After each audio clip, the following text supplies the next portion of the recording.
下華德學校嘅學生。我校嘅校訓係勤謹謙信。我今日想同大家分享嘅係校訓中嘅第一個字勤。校訓中嘅勤要求我哋勤奮好學，通過不斷嘅努力去充實自己，最後實踐自己嘅理想。聖經中嘅箴言咁樣教導我哋：遊手好閒，使人貧窮；勤奮工作，使人富有。記得有一次，我因為冇勤力讀書，淨係掛住打機、睇電視、逛商場，結果嗰次成績一落千丈。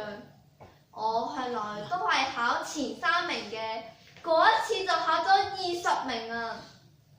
我好後悔，決定要努力讀書，但係溫習好辛苦，我有陣時想放棄，心諗其他同學喺度玩緊啊，我都想同佢哋一齊啊！但係每當我一見到生命教育手冊印有勤嘅貼紙嘅時候，我都會諗起老師嘅諄諄教誨，並知道每一個勤嘅貼紙得來都唔容易，所以我要勤力讀書，為自己加油。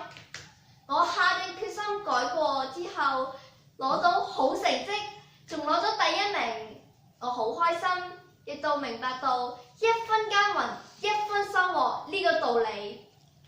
勤奮可以令我哋進步成功。所謂台上1分鐘，台下10年功。無論讀書定係工作，都要勤奮好學。